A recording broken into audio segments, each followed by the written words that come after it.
Vamos começar com a leitura do Mantras de Vida,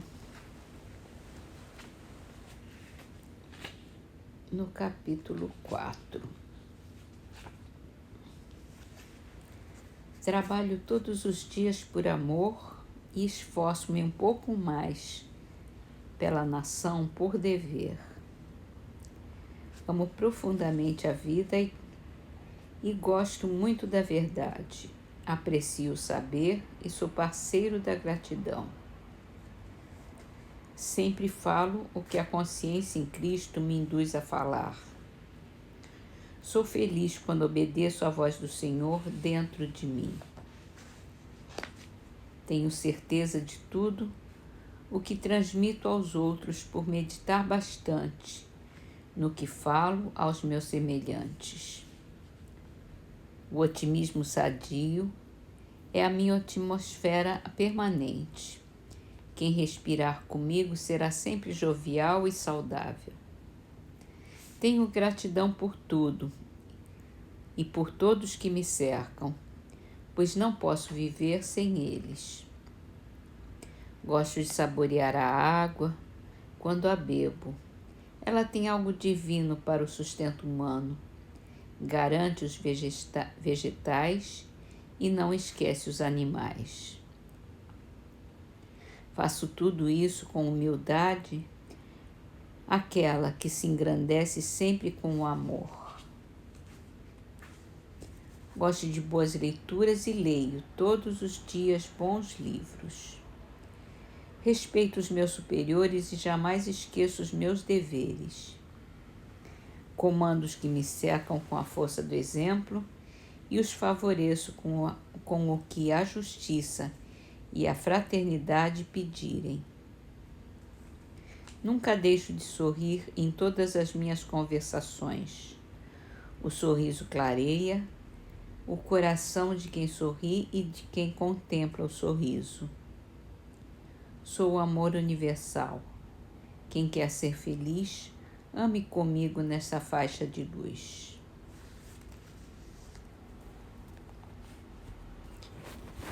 No Livro dos Espíritos, vamos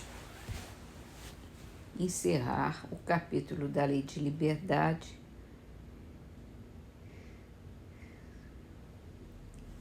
terminando com o resumo teórico do móvel das ações humanas. No que concerne à morte, é que o homem se acha submetido, em absoluto, à inexorável lei da fatalidade. Por isso que não pode escapar à sentença que lhe marca o termo da existência, nem ao gênero da morte, que haja de cortar a esta o fio. Segundo a doutrina vulgar, de si mesmo tiraria o homem todos os seus instintos, que então proviriam ou da sua organização física, pela qual nenhuma responsabilidade lhe toca, ou da sua própria natureza, caso em que lícito lhe fora procurar desculpar-se consigo mesmo, dizendo não lhe pertencer a culpa de ser feito como é. Muito mais moral se mostra indiscutivelmente a doutrina espírita. Ela admite no homem o livre-arbítrio em toda a sua plenitude. E se lhe diz que, praticando o mal, ele cede a uma sugestão estranha e má, em nada lhe diminui a responsabilidade, pois lhe reconhece o poder de resistir, o que evidentemente lhe é muito mais fácil do que lutar contra a sua própria natureza.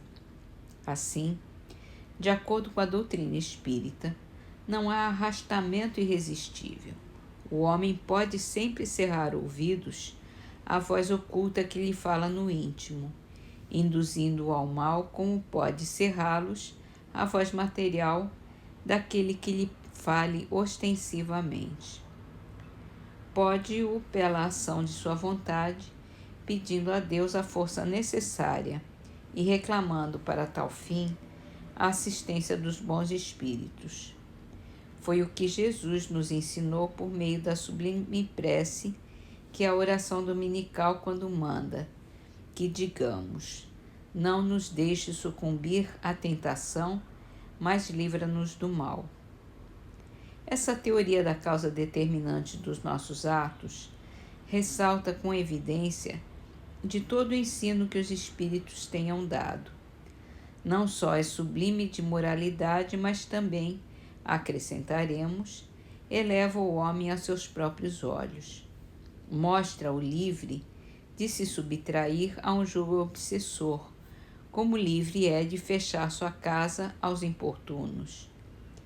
Ele deixa de ser simples máquina, atuando por efeito de uma impulsão independente de sua vontade, para ser um ente racional que ouve, julga e escolhe livremente de dois conselhos um.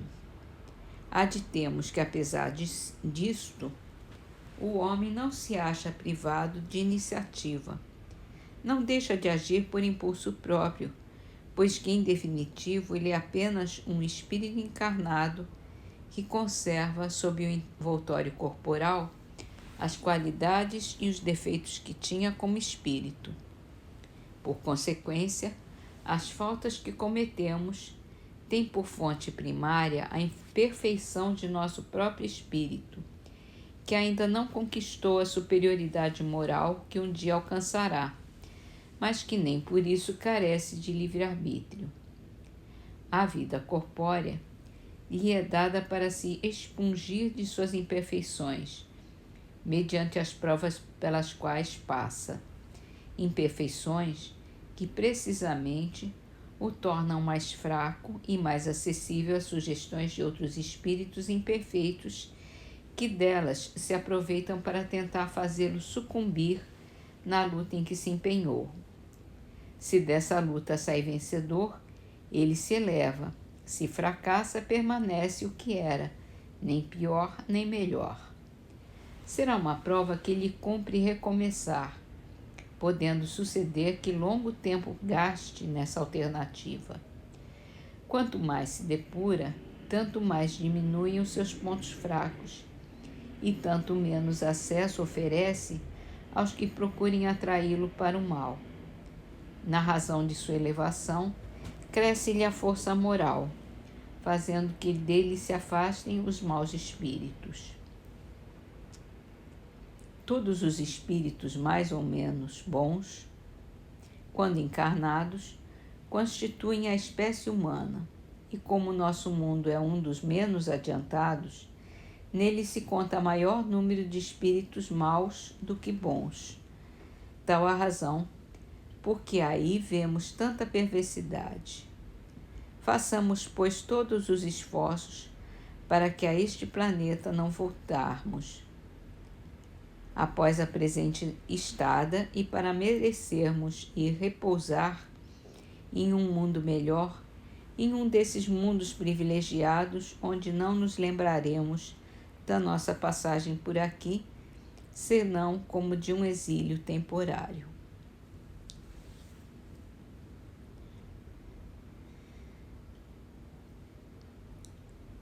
Nesta conclusão,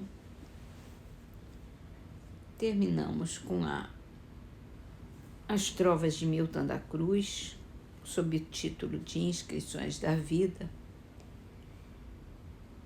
do livro Trovas de Outro Mundo. Olha a vida tal e qual, no fundo, que a vida tem. Há bem que surge por mal e há mal que surge por bem. Há consciência tranquila, há duas glórias sem nome. A luta que nos burila, o pranto que nos consome. Segue sempre a uma batida, largo o cansaço infecundo. Quanto mais alta a subida, mais ampla a visão do mundo.